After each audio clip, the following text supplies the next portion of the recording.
Assalamualaikum warahmatullahi wabarakatuh. Good morning, everybody. Introduction: My name is Devina Anggeli. My friends, officer Yadi, who will present an outline of what the Corruption Eradication Commission is about. What is meant by the Corruption Eradication Commission? The Corruption Eradication Commission is one of the state election organizations during the Reformation era in Indonesia.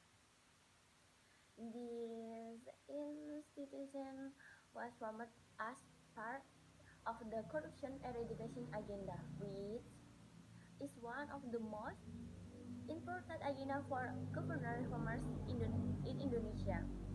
The inclusion of this international order in the Constitution of the 2995 will make this institution not only for the eradication of corruption, but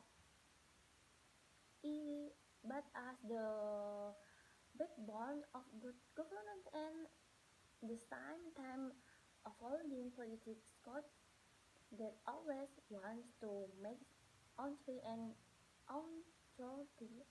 The research to dissolve the Corruption Eradication Commission. Corruption itself, in fact, has many kids. For example, embezzling money, expensing benefits, and so on. Here, I will also explain the dating of the Corruption Eradication Commission. The first, conducting investigation, investigating and prosecuting criminal acts of corruption. The second, monitoring and implementation of state governments, such as supervising activities. The ultimate goal of establishing a reporting system for corruption eradication committees. 3. Coordinating with agency authorities to eradicate corruption, conduct having or meeting with agency authorities to eradicate corruption and request report from related agency rating the privatization of criminal acts of corruption.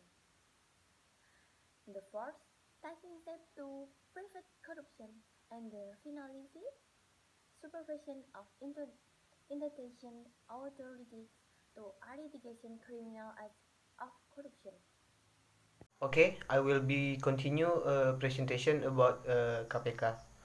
Uh, the Corruption Eradication Commission or KPK has an independent stance. Why KPK has an independent stance? There are so many reasons why KPK has an independent stance. First, there is pressure from international agencies to form additional law enforcement agencies toward democracy. 2. There is a global influence that show the existence of additional institutions in various countries, such as the state auxiliary. 3. The inability of law enforcement agencies to carry out their duties that should have been carried out during the transition to democracy. 4.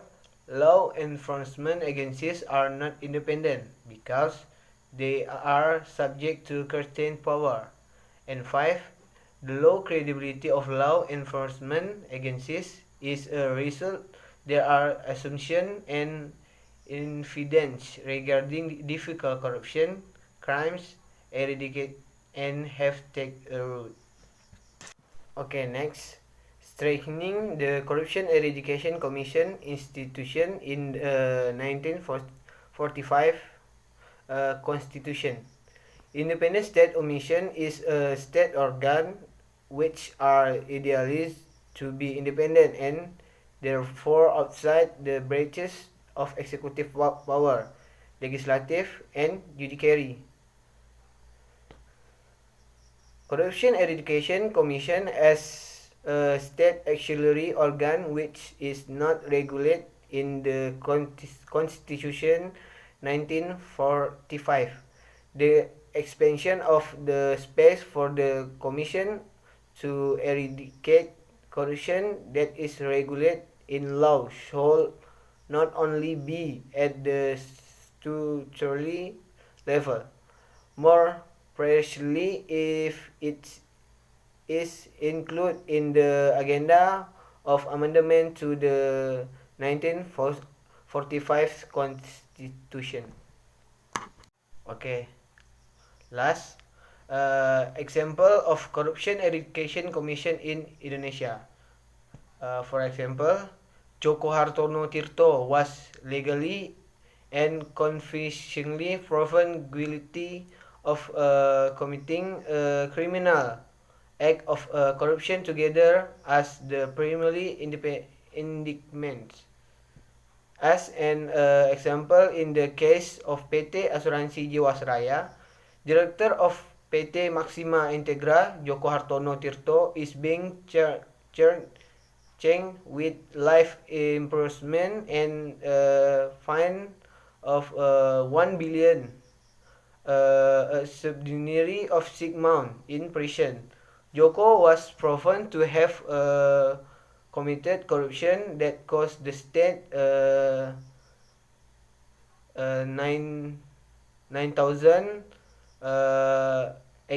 807 trillion in the Jiwasraya corruption case.